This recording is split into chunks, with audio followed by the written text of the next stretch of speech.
Président, nous sommes ici à Veurne, pour le club Sporking. Alors, vous êtes déjà nombreux?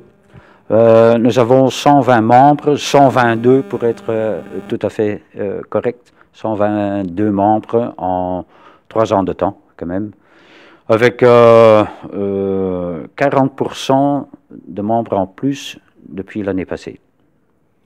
Alors, vous avez beaucoup de filles dans une certaine catégorie? Oui, dans la catégorie, notre catégorie de 12 à 16 ans, nous avons à peu près 60% de filles. La spécificité du club, c'est que c'est un club loisir.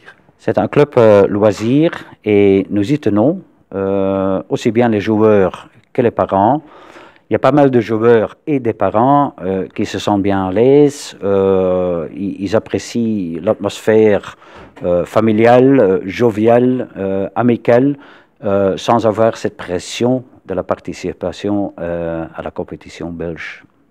Vous n'avez pas encore d'équipe en compétition, ce n'est pas l'objectif immédiat. Ce n'est absolument pas notre objectif ni primaire ni immédiat, vu que avec 120, naturellement divisé ou partagé, distribué sur plusieurs catégories, je ne suis pas sûr que nous arriverons à une équipe complète chaque semaine.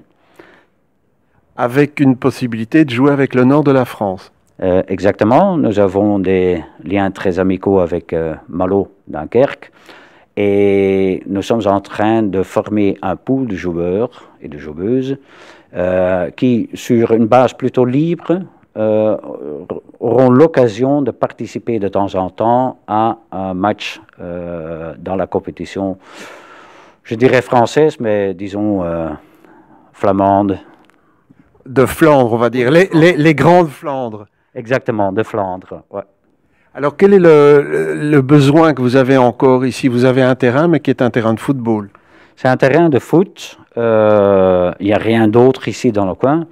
C'est un terrain de foot et évidemment, si on pouvait avoir un terrain de hockey spécifique, ce serait pas mal. Et éventuellement, je pense, dans l'avenir, ça pourrait nous aider à croître et dans quelques années, quand même participer à la compétition. On vous souhaite bonne chance. Merci bien.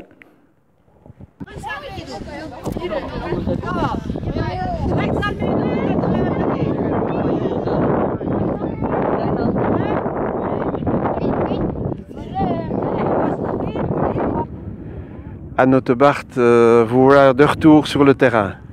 Oui, bon, après Coxide, où j'ai quand même été fort déçue parce qu'on a joué de 2006 à 2009 et puis on n'a pas eu notre terrain de bourgmestre. Enfin bon, voilà, c'est comme ça, c'est comme ça. Donc j'avais décidé d'arrêter le hockey. J'ai encore fait 1 an à Rennes et puis bon, les trajets étaient trop longs vu que j'habitais à la côte. Et puis voilà, je me suis mise à faire d'autres activités. Et puis voilà. Et à un certain moment, on m'a dit, tiens, il y a un club qui commence à Furnes. D'abord j'avais dit non, je ne veux pas. Mon mari était là, il me dit non, tu ne vas pas recommencer le hockey, tu as plus de 20 ans quand même. Mais disons que le hockey c'est un peu ma vie, j'ai toujours donné entraînement. À Rennes j'ai donné pendant 30 ans entraînement de hockey aux jeunes et ça me manquait un petit peu.